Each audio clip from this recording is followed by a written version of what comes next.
नमस्कार दोस्तों।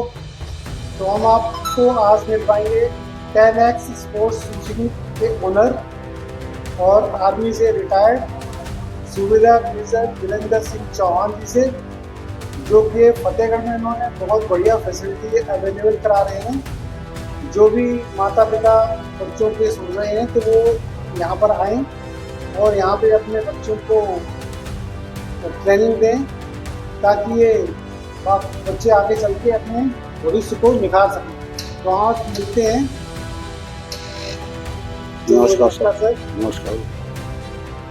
सर, आपने ये स्पोर्ट्स क्या कहते हैं 10X, क्या नाम है इसका, 10X स्पोर्ट्स शूटिंग्स आपने खोलने का विचार कैसे बनाया? ये सर, मैं अपनी सर्विस के दौरान 12वीं बटालियन एनसीसी फतेहगढ़ में आया था। तो उसमें हमको मवलंकर शूटिंग का टास्क मिला था। उसमें बच्चों को मैं लेके गया था। तो हमने इस चीज़ को रीड किया है कि इन बच्चों को ट्रेनिंग नहीं मिल पाती है। फतेहगढ़ सेंटर में कभी रेंज मिल पाता था, नहीं मिल पाता था, तो वहाँ .22 की फायरिंग होती थी। उसी दौरान हमें एक कोच साहब मिले थे ISSF, तो उन्होंने आके हमारा यहाँ पर बताया कि रेंज खोलनी है। तो ये मैंने देखा कि उसके लिए 10 मीटर्स की पिस्टल और एयर राइफल का रेंज तैयार करने के लिए मैंने उनकी बात को स्वीकार करते हुए उनको बताया कि 100% मैं आपकी मदद करूँगा, और वो रेंज को मैंने खोला। ये 2016 में मैंने खोली थी। 2 साल चलाने के बाद कई लड़के हमने यहाँ से निकाले हैं, जो कई विभिन्न नौकरियों में ISSF और SSF में, BSF में, राजपूत रेजिमेंट में, कुमाऊं रेजिमेंट में, महार रेजिमेंट में उन लड़कों को स्पोर्ट्स कोटे से सर्विस मिल गई है। कई लड़के, 2 लड़कियां तो डायरेक्ट हवलदार पद से सिलेक्शन हुआ है। ये फर्रुखाबाद जनपद के सभी गार्जियनों से दरखास्त है कि वो अपने बच्चों को, जो बच्चों को अपना फोर्स में ले जाना चाहते हैं या फिर उनको टिल 2 नेशनल और इंटरनेशनल का खिलाड़ी बनाना चाहते हैं, वो उनको यहाँ पे ट्रेनिंग दिलाएं। और अपनी ट्रेनिंग ये स्टेट लेवल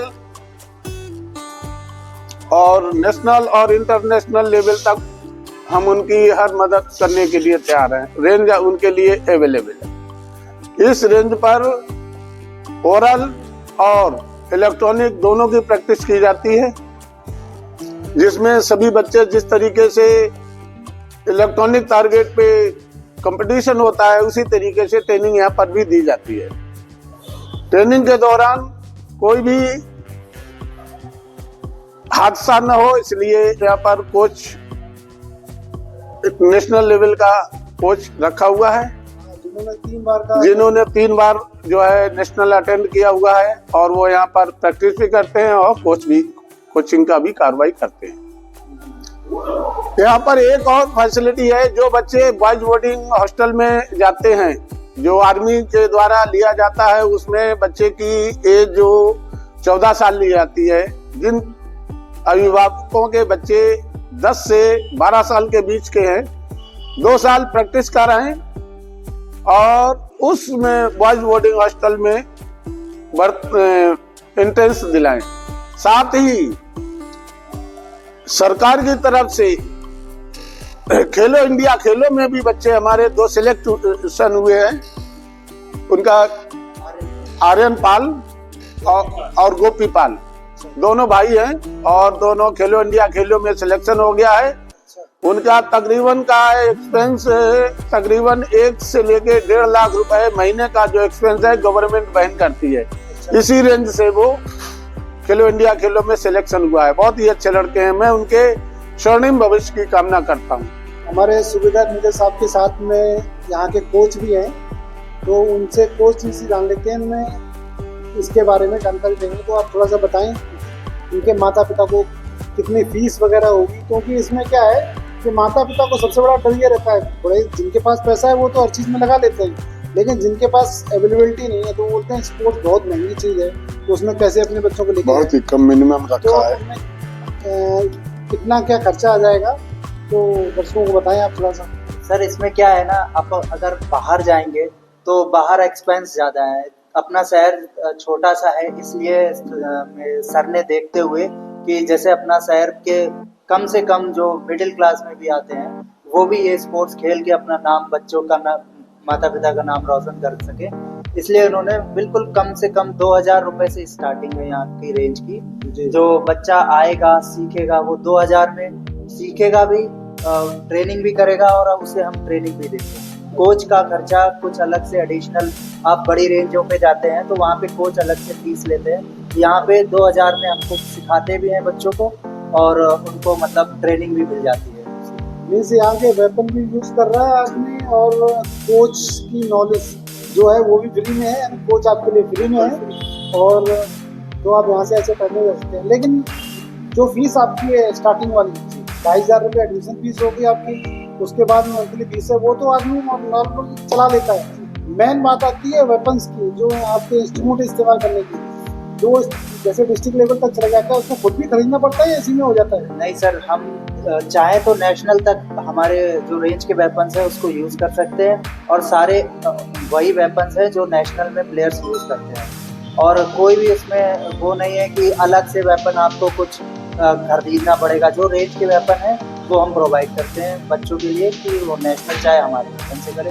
ये तो बहुत अच्छी चीज़ है, मतलब आपके पास पैसे नहीं है कोई बात नहीं है, आपका मंथली चार्ज ये तो बहुत मिनिमम है, तो किसी प्रकार का आपको कोई हथियार नहीं खरीदना है, कोई कोच नहीं लेना है, खाली आपके बच्चों ने आना है यहाँ पे ट्रेनिंग लेना है और वो नेशनल तक आप जा सकते हैं। और क्योंकि कई बार मैंने आर्मी में भी देखा था कि वो बच्चे थोड़ा सा कर लेते थे, फिर उनको क्या होता वेपन खरीदना पड़ता था। जी। तो वेपन से उतने महंगे हैं तो पेरेंट्स नहीं उनको अफोर्ड कर सकते हैं। बात यहाँ पे सर ये है कि जैसे आपको पता चल जाएगा, बच्चे को पता चल जाता है कि मैं कर सकता हूँ आगे की नहीं कर पाऊंगा, तो नेशनल जब हो जाता है उसका तो वो एक डिसीजन ले सकता है कि मैं इसमें कंटिन्यू करना चाहता हूँ या नहीं। मैं उससे पहले उसको वेपन खरीदवा दूँ और सारा कुछ उसका खरीदवा दूँ, फिर उसको आगे कंटिन्यू नहीं करना हो तो उसका मनी जो वेस्ट होगा तो उसका कौन फिर जिम्मेदार होगा।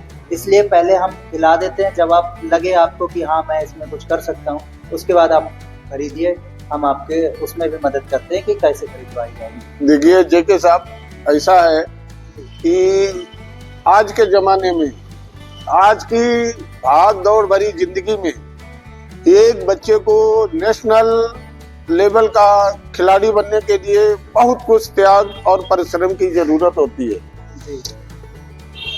ये शूटिंग एक ऐसा गेम है जिसमें बच्चा अगर अपने 24 घंटे में से 2 घंटे प्रतिदिन लगाता है तो वो तकरीबन 3 साल के अंदर, 3 साल के 1 साल में नेशनल तो आराम से हो, 3 साल के अंदर इंटरनेशनल को ज्वाइन कर सकता है।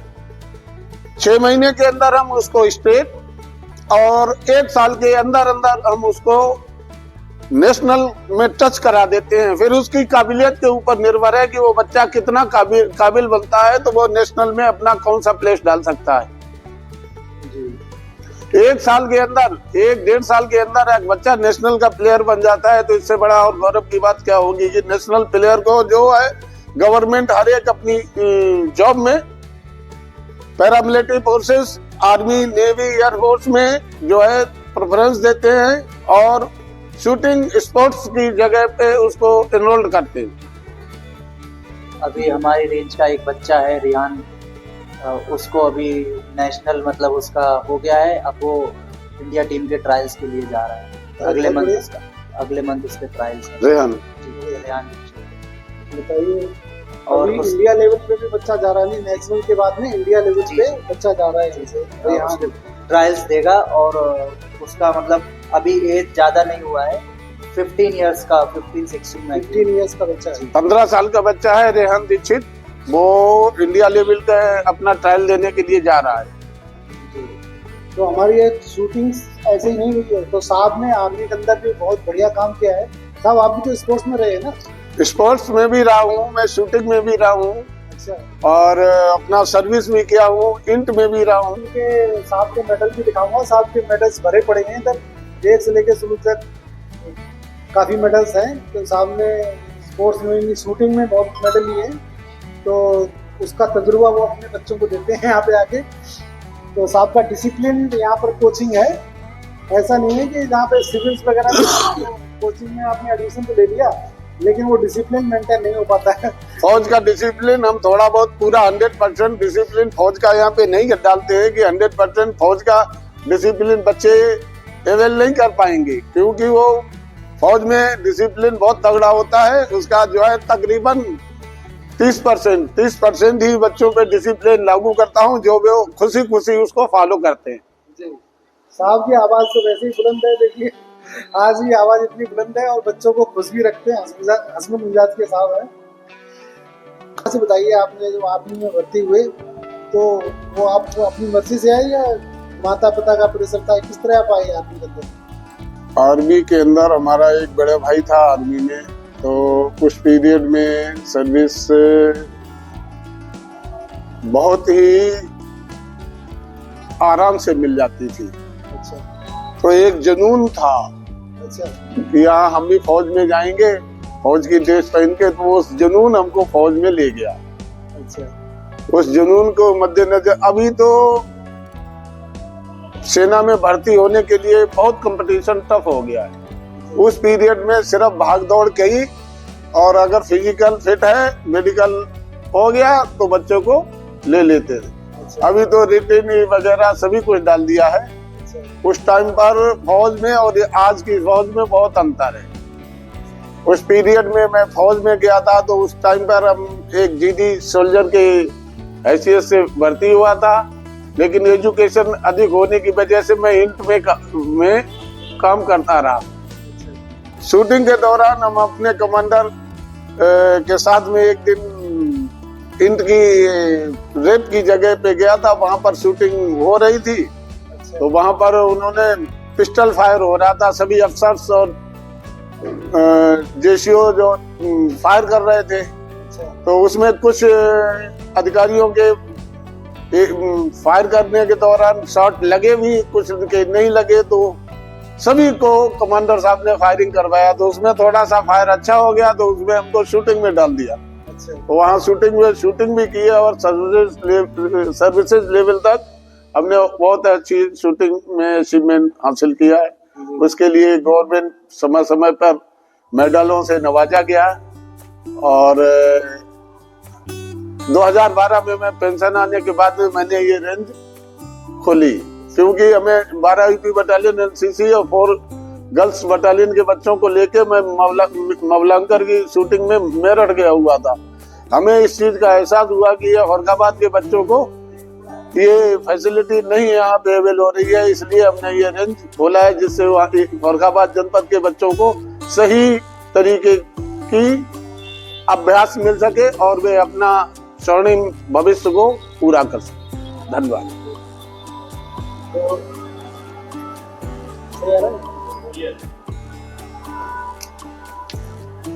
साहब आपके जिस तरह आपने बताया कि आपकी एजुकेशन अच्छी रही है काफी ज्यादा, तो फौज में मैं ज्यादातर लोगों से क्वेश्चन ये करता हूँ, फौज में आपने इतना बढ़िया काम किया है तो उस बढ़िया काम के लिए आपके पीछे कोई न कोई रहा है जिसके पीछे आप इतना बढ़िया काम करते रहे। तो जो आपका मेन होता है लाइफ पार्टनर रहने की वाइफ आपकी, तो उनका योगदान कैसा रहा? क्या फैमिली में रहे आप या वो घर से ही रही, किस तरह उनका योगदान रहा? देखिए, ड्यूरिंग सर्विस पीरियड में मैं फतेहगढ़ से बिलोंग कर रहा था, तो तकरीबन बच्चों को पढ़ाने के लिए हमें सबसे अच्छी फैसिलिटी बाहर की बजाय फतेहगढ़ में ही अवेल हुई। फतेहगढ़ के सेंट्रल स्कूल में बच्चों को पढ़ाया। और मैं ये भी कहता हूँ, जो लखनऊ और जैसे महानगर में पढ़ाई का स्टैंडर्ड है, वो हमारे फतेहगढ़ में भी पढ़ाई का स्टैंडर्ड कम नहीं है। यदि बच्चा पढ़ने वाला हो तो उसमें ये है कि मिसेज ने हमेशा बच्चों को यहाँ फतेहगढ़ में रहते हुए उनको साथ में दिया और हमेशा बच्चों के प्रति यही भावना की अच्छे से अच्छा एजुकेशन, अच्छे से अच्छा खेल, और खेल भावना भी उनके अंदर जागृत थी, क्योंकि ज्यादा वो पढ़ी लिखी ज्यादा न होते हुए भी उन्होंने बच्चों को हर पीरियड, हर खेल में भी और पढ़ाई में भी अच्छा योगदान दिया।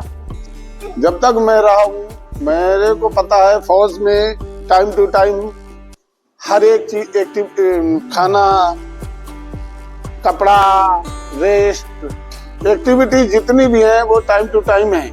और उसको देखते हुए, आज के जीवन को देखते हुए, मैं नहीं समझता हूँ कि बच्चे को ओएसएल होना चाहिए।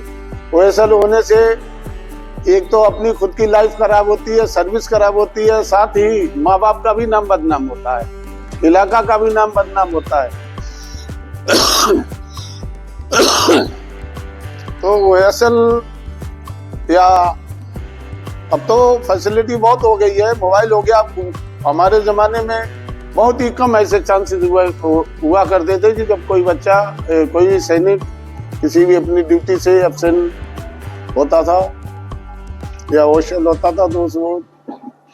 अच्छा, एक और मैं आजकल समस्या देख रहा हूँ, जो भी फौजी भाई अपने रिटायर हो गए, तो उसमें तो कई बीच बीच में ऐसे होते हैं तो बोलते हैं नहीं फौज तो बकवास है, कुछ नहीं है, ऐसा ठीक नहीं है। वहाँ पे वो फौज की इतनी तंगी झेली, इतना बकवास झेली। अब मैं फौज के बारे में कुछ नहीं सुनना चाहता। ऐसे कई लोग आपको मिलेंगे बीच बीच में। ये फौज की तंगी और फौज का जो बकवास कहने वाले हैं, वो उनकी लेंथ ऑफ सर्विस बहुत ही कम होगी, मिनिमम होगी। अच्छा, मैं ये आपको बता रहा हूँ कि फौज में, हाँ, 4th पे कमीशन से पहले तकरीबन सन 84 से पहले के फौज में तनख्वाहें कम थी। उसके बाद 4th पे कमीशन, 5th, 6th, 7th और अब 8th पे कमीशन जो है गवर्नमेंट में उठा रहा है। तो इसमें ये चीज को मैंने देखा है कि महंगाई को देखते हुए फौज की तनख्वाह कम नहीं है। उसमें सही तरीके से एक सैनिक अपने परिवार को अच्छी तरीके से गुजर कर सकता है, अपने बच्चों को सही तरीके से पालन पोषण कर सकता है। रही बात फौज की नौकरी से, कोई भी आदमी आज की डेट में टाटा बिरला डालमिया नहीं बना और न ही वो बन पाएगा। हाँ, देश सेवा और पेट सेवा दोनों ही बहुत ही अच्छे तरीके से होती हैं, और उसमें सभी भी अपनी योग्यता के अनुसार प्रमोशन भी होता है, और उस प्रमोशन को मद्देनजर रखते हुए तनख्वाहें बहुत अच्छी है आज की डेट में। और जितनी फौज नहीं है उससे ज्यादा तो पेंशनर है। बिल्कुल बिल्कुल। उससे ज्यादा पेंशनर हैं, जबकि गवर्नमेंट के ऊपर इतना बोझ 1.5 गुना ज्यादा बढ़ जाता है। बोलने वाले जिनकी पेंशन, मैंने यही, लेकिन जिनको पेंशन मिल रही है और रूलिंग के अनुसार ही गवर्नमेंट पेंशन दे रही है। जो पहले चले आए हैं या प्री मेच्योर आए हैं उनको कम पेंशन मिल रही है, जो अपनी सर्विस पूरी करके आए हैं उनको सही पेंशन मिल रही है।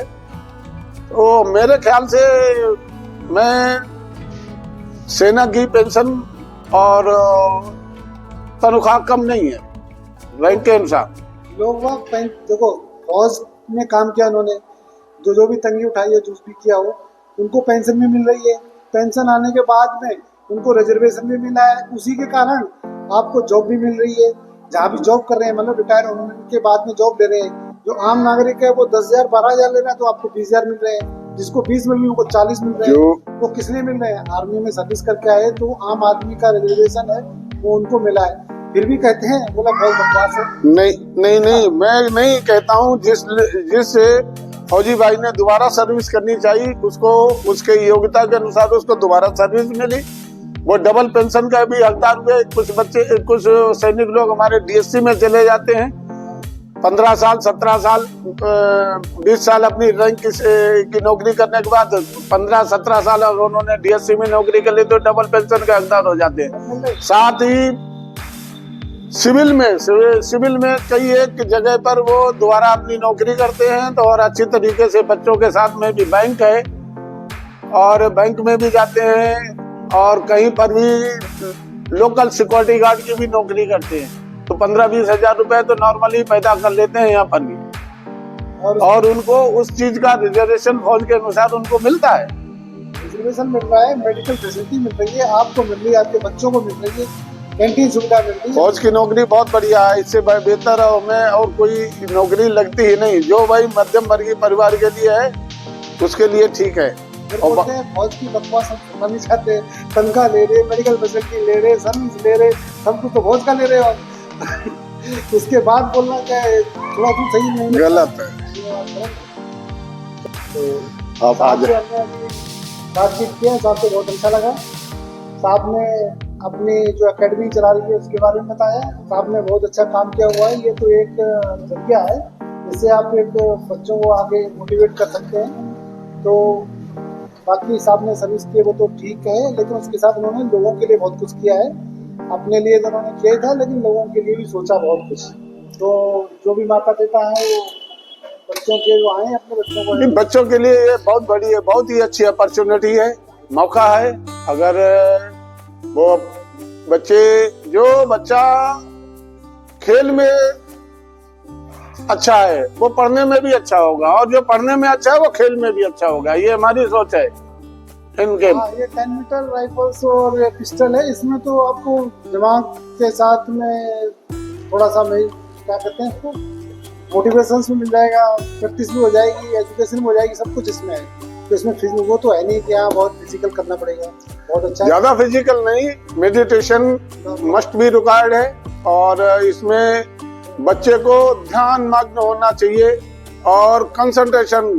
जिस तरीके से एक बाज अपने शिकार को ग्रहण करता है और जिस तरीके से एक बगुला एक मछली को पकड़ता है, जिस प्रकार एकलव्य ने अपने शूटिंग का हिसाब दिखाया है, सिर्फ वही चीज दिखाई दे। जिस प्रकार अर्जुन को सिर्फ मछली की आंख दिखाई देती है, उस तरीके से उसका ध्यान एकदम एग्जैक्ट अपने पॉइंट ऑफ एम पर होना चाहिए, तब ये सक्सेस सीढ़ी बरदर सीढ़ी बच्चा अचीवमेंट कर सकता है। धन्यवाद सर। Thank you sir.